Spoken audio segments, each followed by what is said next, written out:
Again, we are with Matt Hubert from Blog Talk BayHawk going over the recent sign of Cedric Jackson to the Spurs. One other thing I want to mention, what intangibles does he present to the Spurs? What can he give that's going to the Spurs team that's going to make Popovich put a smile on his face? How tough that is just to begin with. Absolutely. I always love the Popovich third quarter interviews. Those are among my favorites, along with Phil Jackson. Yeah. Yep. You're always going to get something fun out of him. But as far as what Jackson offers intangibles, I mean, he's a guy when he came in, like I said, rookie out of Cleveland State, you're not sure what to expect. Didn't really hear a lot out of him. And, as the season started, actually, the BayHawks were hoping that Donnell Taylor, who had some NBA experience, was going to be the point guard for the team. As it turned out, Taylor was more of a two-guard. It didn't work out. They ended up trading Taylor for Mike Gansey, who's come in and done a great job. But the big reason why they were able to make that move was because of the way Jackson was playing. I mean, he really impressed the coaching staff, not only with his on-the-court play, but, his attitude, his willingness to learn, his willingness to grow, and really be a leader on the court. I mean, it's impressive for a first-year guy to do that at any level, whether it's the NBA or the D-League or whatever. Mm-hmm. And he really sort of stepped up into that leadership role, which you never know how that's going to work out with a D-League team. And, really the team, I like to call him the conductor of the team because, they're not going when he's not there. And when he got called up to the Cavs, all of a sudden they went 1-8 and over a stretch in February. So, it was pretty tough without him. We're sad to see him go, but at the same time happy that he gets the opportunity. So, yeah, definitely he brings a lot to the table.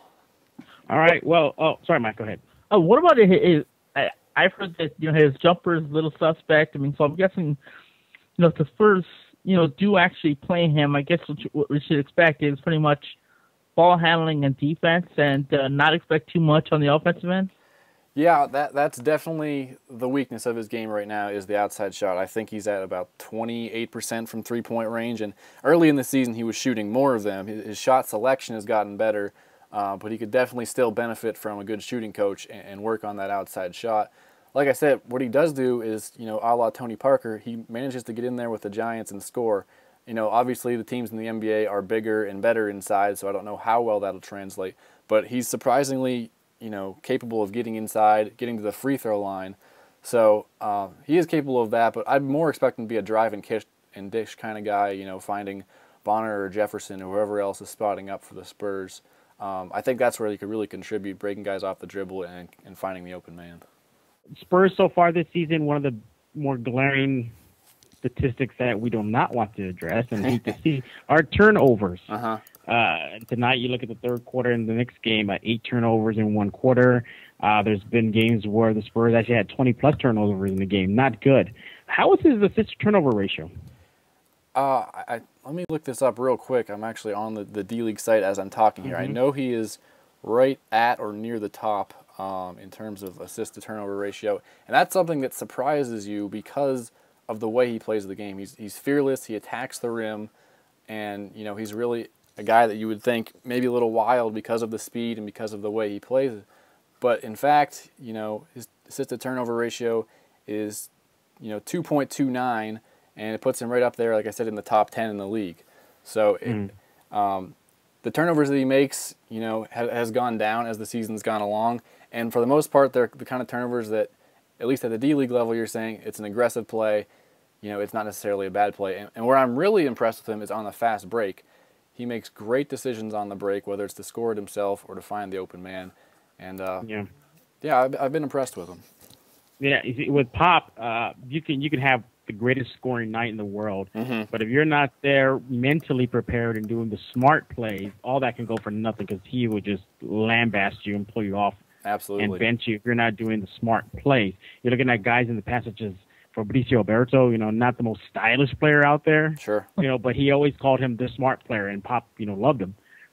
You fast forward to this season, he's talking about George Hill. He's his favorite Spur, because he loves the way his game is out there. So you don't have to necessarily impress Pop, with amazing stats. Just as long as you're playing, pass to the right man, making your shots, doing the smart decision, that's what's going to really one of the main things that's going to impress Pop if you play for the San Antonio Spurs. You were talking about his lack of outside shooting. Well, at least a shooting touch in that he's developing it. He came to the right team with a guy like assistant coach Chip Anglin, Mm-hmm. look what he has done for a guy like Tony Parker and adjusting his shot. Sure. Tony Parker, teams used to dare him to hit the outside shot. Now, when they brought in Chip Anglin, Tony Parker can hit the outside shot. So that is another benefit that the newest Spur, Mr. Jackson, is definitely going to benefit from joining the Spurs.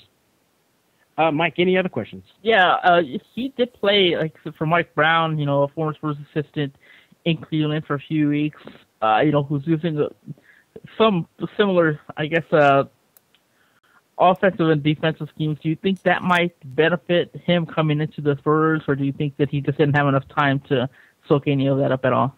Yeah, I think that's definitely going to benefit. I mean, I don't know how similar Mike Brown's system is to the Spurs, but I know he does come from that system, and I think, from hearing what Jackson had to say about his experience in Cleveland, it was all positive. He wasn't saying, "Oh, I got to the NBA and all I did was sit on the bench." He was raving about the fact that he was learning from the best of the best. I mean, the Cavs have the best record in the league this year. He was practicing against LeBron James. I mean, you can't ask for much more, and so I think he really did soak in a lot, and it really showed in the couple games he's played since then. I mean, he absolutely went off to start the month of March with a couple of back-to-back stellar performances for the BayHawks, leading them to over 100 points in each of the past 3 games. After this has been the lowest scoring team in the league. So he certainly has picked up on some things, and I think that's definitely been one of the most impressive things about him as a young guy, as a rookie, that he seems really open to coaching. And what else could you ask for going to a guy like Greg Popovich, who's arguably one of the best coaches in the league? I don't think that is even arguable. Mm-hmm. He is. I mean, he's got the championships to prove it. So I think it'll be a great situation for him, whether he does get on the court or not. Even just being around that coaching staff, like you said, the shooting coaches, there's a lot that he can still learn, and I think it'll be a great experience either way. Is this a guy that you think, his time in the D-League is limited? Assuming, he doesn't catch on, the Spurs or whatever, do you think his time is limited here, that he'll end up being an NBA player? I would think so. The way his progression, his arc is going right now, I would be surprised if he's not on a roster opening day next season. It's possible that this is a 10-day thing and he finishes the year out with the BayHawks. It's possible that he catches Popovich's eye and finishes out the year with the Spurs. But one way or the other, if he keeps improving the way he has over the course of this season, and like I said, if he can improve the jump shot, then it's a lock. But even without the jump shot, he's got a lot of talent. His defense, his quickness, his ability to create and be smart with the ball.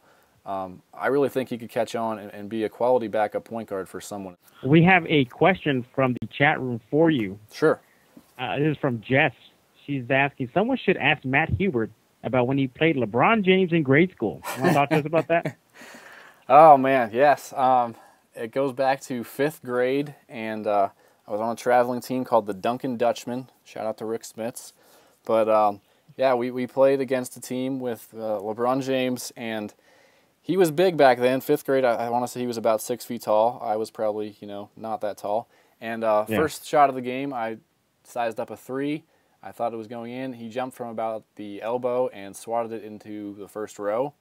I don't have the stat line that he had, but I can tell you that he had enough of a stat line that they were up by, 20, 30 points at halftime, and he actually left to go play with the older kids because we were not enough competition for him.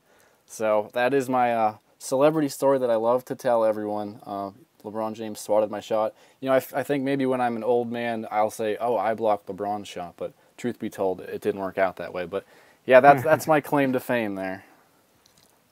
All right, Matt. Well, thanks for joining us. I guess our readers, our listeners, know where they can find you, not only your blog but also on Twitter.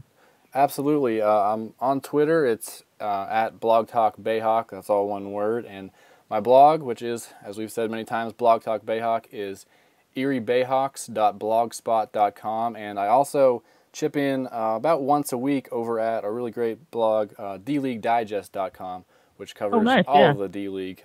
Steve Wyman does a great job. Steve, right? Yeah, absolutely. I used to work with him at MVN. Good guy. He's a writer. Steve is a great guy. I didn't know that. I've actually been following that RSS feed for a while, so definitely we'll check that stuff out. And again, thank you for joining us, especially on such short notice. And thanks for all the knowledge and info on Cedric Jackson.